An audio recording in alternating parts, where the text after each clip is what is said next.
Assalamualaikum warahmatullahi wabarakatuh.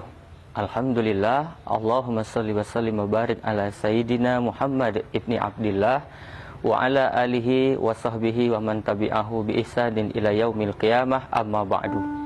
Pemirsa di mana saja Anda berada, semoga kita semua senantiasa dalam naungan dan ridha Allah Subhanahu wa taala. Puasa tujuannya adalah supaya kita menjadi orang yang bertakwa, sebagaimana Allah Subhanahu wa taala berfirman dalam Al-Qur'an surah Al-Baqarah ayat 183. A'udzubillahi minasyaitonirrajim.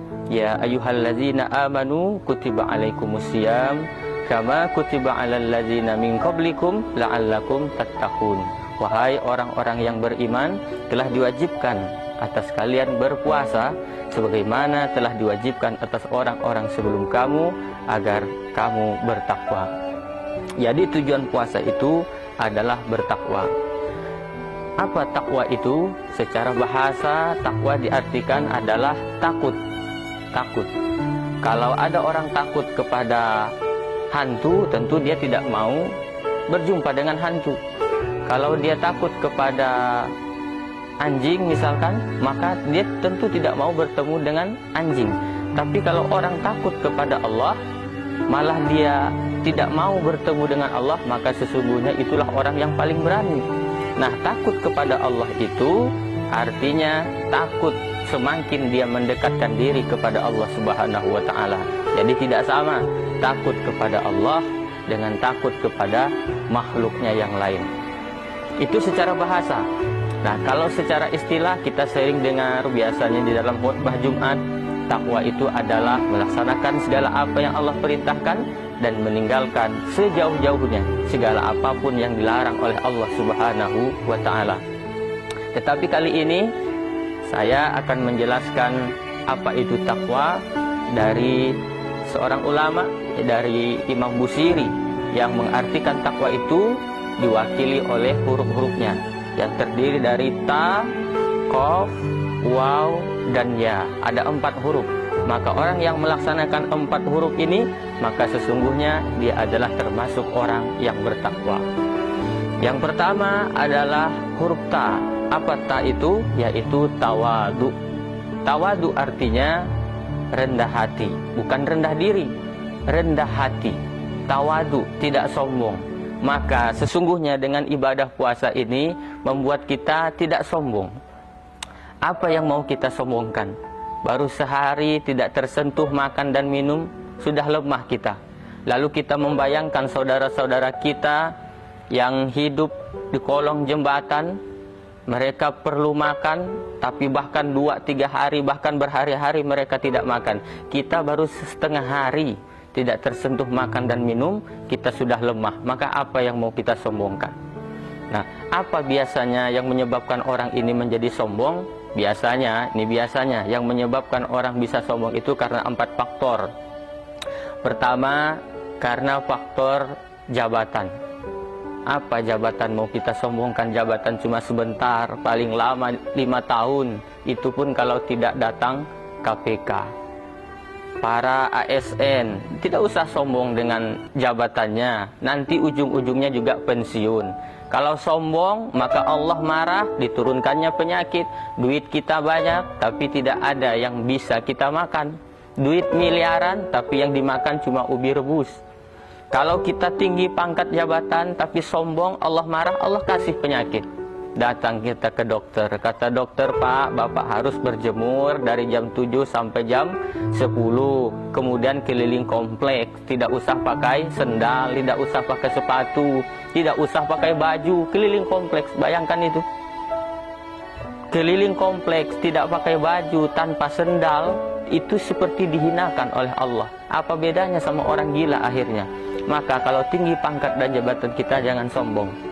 Kalau Allah marah, gampang sekali Allah kasih penyakit itu. Itu jabatan. Yang kedua, yang biasanya membuat orang sombong itu bertambahnya harta. Tidak usah sombong dengan harta ini. Kita kaya, masih banyak orang yang lebih kaya. Jadi harusnya kekayaan itu membuat kita semakin bersyukur kepada Allah Subhanahu wa taala. Kalau ingin membuktikan kita kaya, Kalau memang engkau kaya, ini misalkan kalau memang kita kaya, berapa rumah yang sudah kita wakafkan untuk anak-anak penghafal Al-Quran?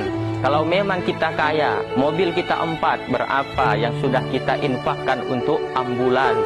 Kalau memang kita kaya, berapa tanah yang sudah kita wakafkan untuk membangun pondok pesantren?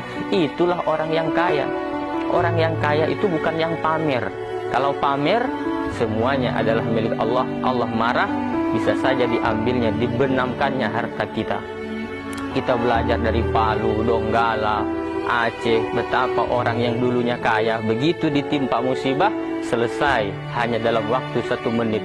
Harta yang puluhan tahun dia kumpulkan, bahkan 100 tahun, selesai oleh gempa hanya 1 menit.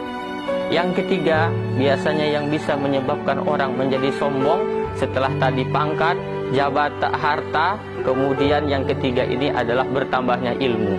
Banyak orang sekarang punya ilmu tapi sombong, merasa dia saja yang paling benar, yang lain salah semua. Bahkan hanya dia saja yang masuk surga, yang lainnya tidak masuk surga. Maka jangan. Semakin tinggi ilmu, harusnya kita pakai ilmu padi. Semakin berisi, semakin merunduk. Semakin berisi, semakin merunduk. Semakin berisi, semakin tawaduk kita. Yang keempat, biasanya yang menyebabkan orang bisa jatuh kepada kesombongan, yaitu karena ketaatan ibadah, karena bertambahnya ibadah. Melihat orang yang ibadahnya cuma ibadah wajib, mulai menganggap sepele. Nah, 4 hal ini biasanya menyebabkan orang menjadi sombong. Ini harus kita hindari semuanya.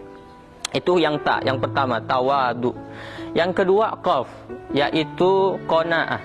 Apa qanaah ini?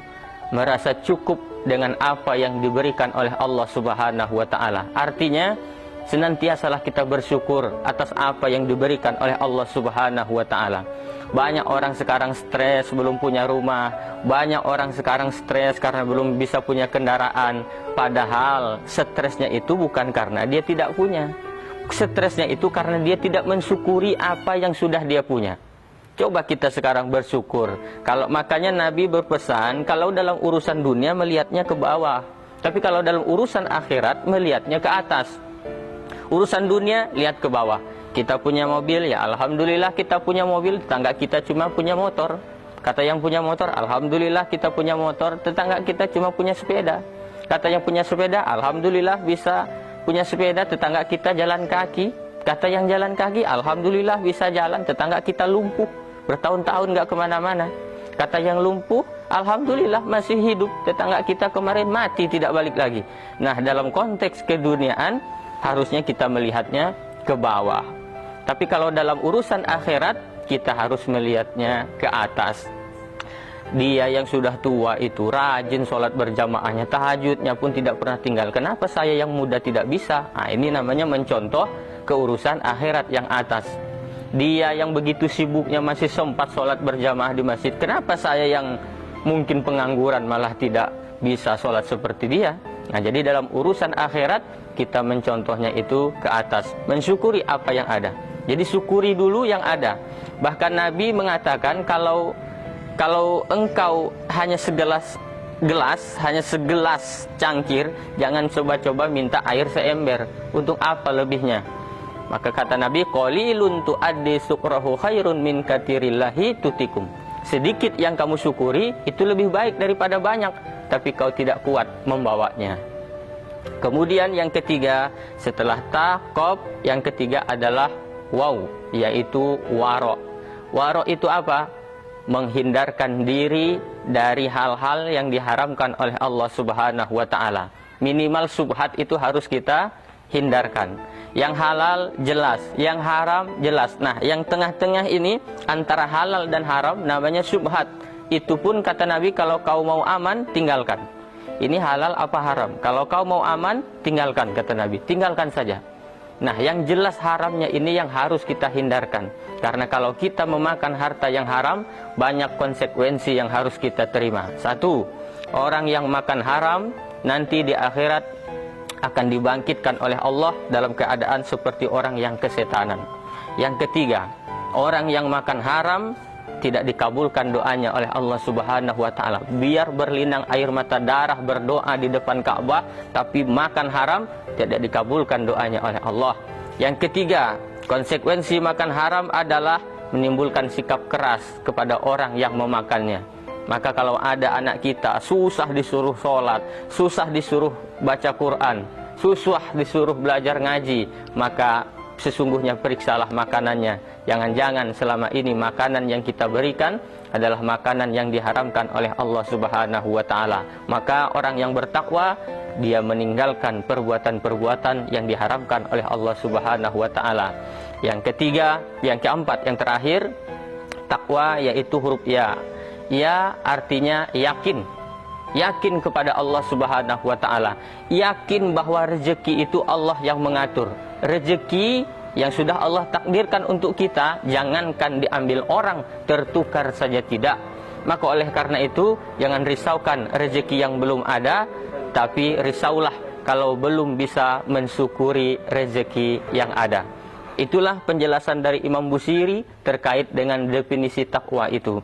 Mudah-mudahan dengan ibadah puasa yang kita laksanakan, kita bisa mencapai predikat takwa itu sebagai tujuan dari pelaksanaan ibadah puasa. Terima kasih atas segala perhatian dan mohon maaf atas segala kekurangan. Wal afu minkum. Wassalamualaikum warahmatullahi wabarakatuh.